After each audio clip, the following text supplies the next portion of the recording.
Jason On and Leslie Kim, and this video was created by us with the support and supervision of Dr. Cho, PhD. In our first video, we talked about the basics of data clearing with FHDI and FEFI. In this video, we will be applying that knowledge to an actual dataset with missing data, so if you haven't already, be sure to watch that first video so you have some background knowledge. Now let's get started right into it. The first step is to install the latest version of R. You could do so by searching up R download in Google or clicking the link in the description box below that has the download link. Once you're done, you may also want to install the RStudio for user-friendly environments. The free version is available at the link in the description box below, or you could also just search up RStudio in Google.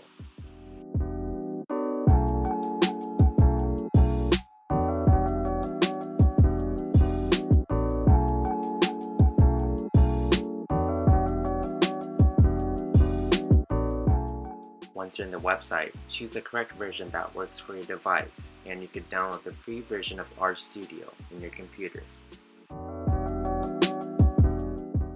After we installed the software, we now have to download the FHDI R package. But the package FHDI contains full source codes and thus requires compilations during the installation. For that purpose, RTools is needed and we have to download the RTools first.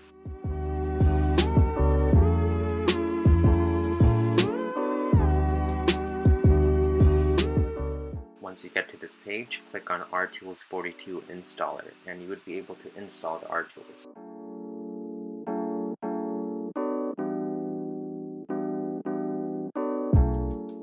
As of that, we are now all set to download the R package FHDI, which is made publicly available, and this package could be downloaded at the Comprehensive R Archive Network, or also known as CRAN, webpage.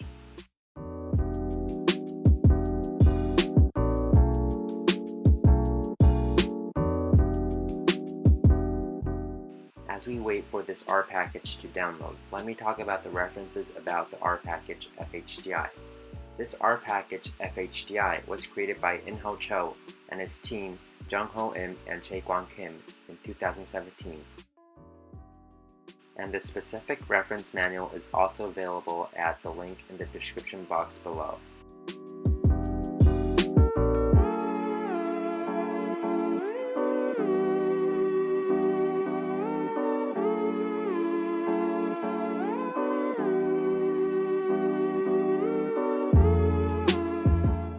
Now it seems like the download is all done, so let's now open the R program. Now R is a script-based program, and each script or command along with the associated variables and data are automatically stored on the memory of R. Now to get things started, we now have to install the FHDI in the R console. You could do so by copying down the following codes.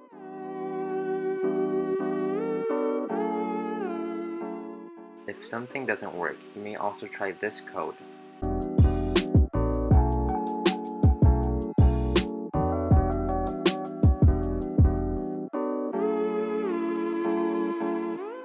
During the installation, R will ask you to select the CRAN mirrors as shown below.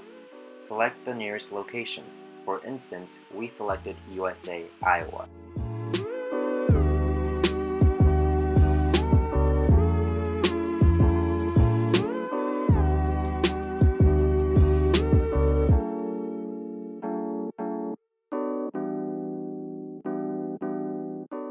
After the install is successfully done, you will see the following messages. Now you could try loading the installed library by using this code.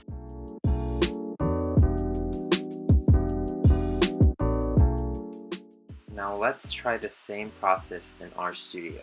As mentioned before, RStudio has a more user-friendly environment, and thus it has a better format for the users to view.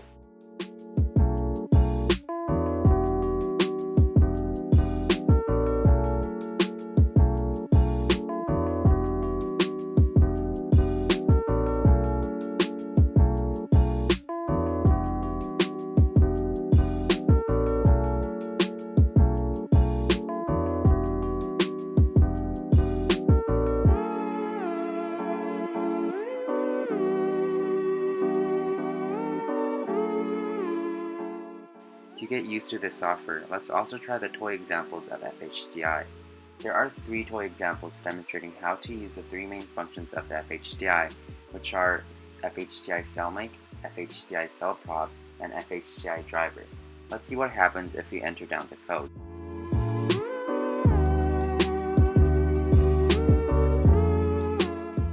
As you can see the specific descriptions and details for the codes. So let's try this for the other toy examples too.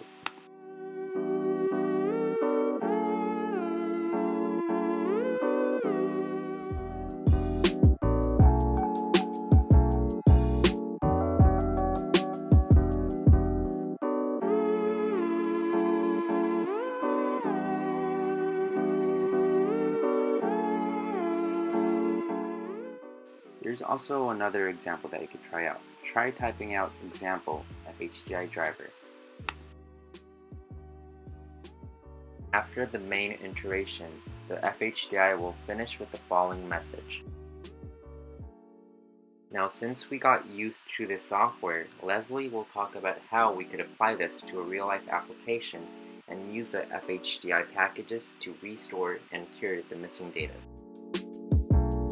Now that we have all our tools downloaded, we can use the FHDI package to apply it and clean an actual data set.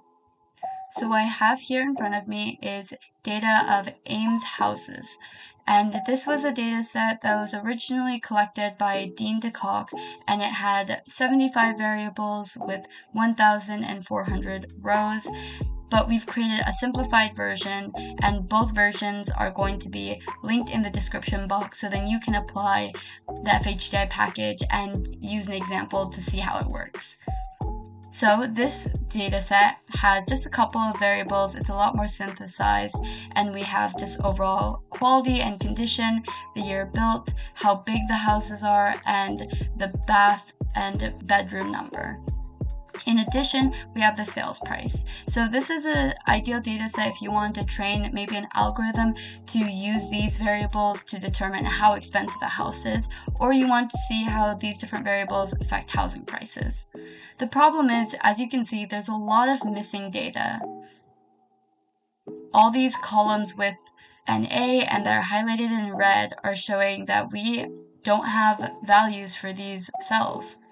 And that makes it very difficult to do some of the cool projects that we actually want to do with this data. But we can fix it using the FHDI package. The first thing that you're going to want to do with any of your data sets is prepare it by filling in missing cells with NA. And I've already done this, but if you haven't, it's really easy. You can use the find and replace all the empty values with NA. Now that all of them have been marked with NA, we're going to go ahead and open up RStudio.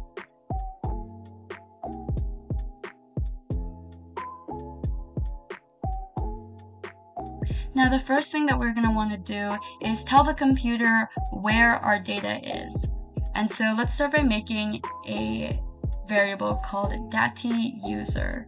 And it's going to read our CSV file and tell the computer where our file is, where our data is. So mine is located here, and I'm just going to copy the location.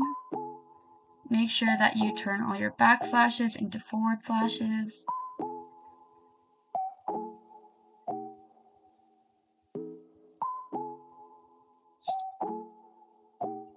Now my data does have headers right at the top.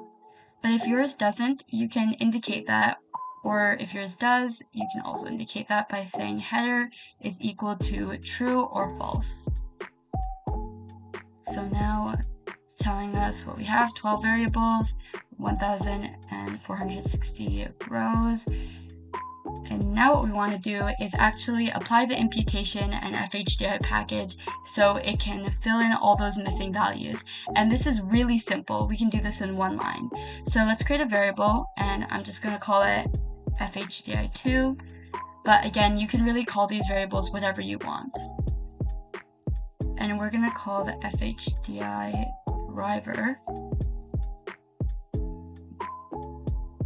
and give it our CSV file.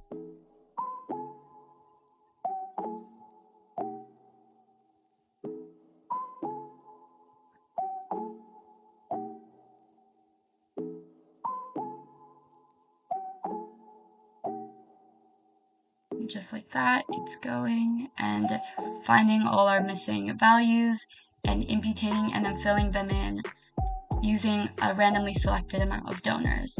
If you have any questions about understanding how missing values get fixed and replaced and how this FHDI package specifically works, then go ahead and watch our previous video where we explained that all. But for now, we're gonna wait for this to go and find and replace all our missing values. Alright, now that gives us that little triangle arrow, that means everything above has finished and we can start coding up the next thing. So we have the imputation has finished, and now what we want to do is store this new data into a different spreadsheet. So we're going to do write CSV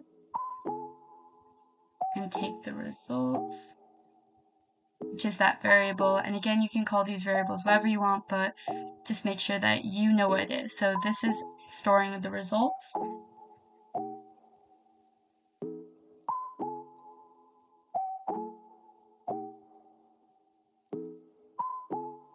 And we want to tell it where to store this new file. And we're going to create two different files, which is the FIMP and then the SIMP. And these are just two variations that kind of give you more information and more choices about what kind of spreadsheet and what kind of data filling you want. So we'll explore the differences in just a moment. So I want it back where I originally have all my other files.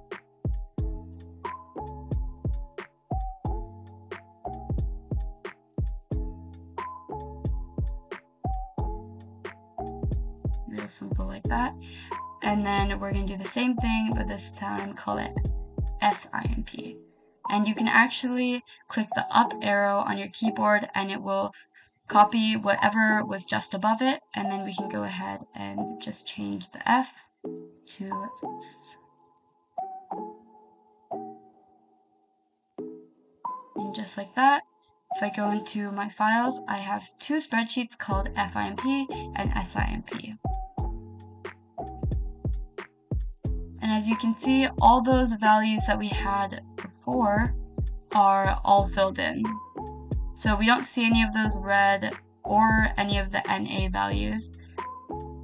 Now you're probably wondering which dataset you'd want to use, which spreadsheet you want to use, and the FIMP just kind of gives you an understanding of some of the donors and all the background materials that kind of helped in making and filling in your actual data set. So if you want to get an idea behind the scenes of what was going on, you can look at the FIMP. However, the SIMP is the actual filled in data, and as you can see, it has the same format as the original data set, and everything is filled in. Thanks for watching. We hope you learned how to apply the FHDI package to replace missing values so you can have a cleaner data set for your data science projects. Again, all resources are in the description below. This high school research internship is supported by National Science Foundation CSSI 1931380.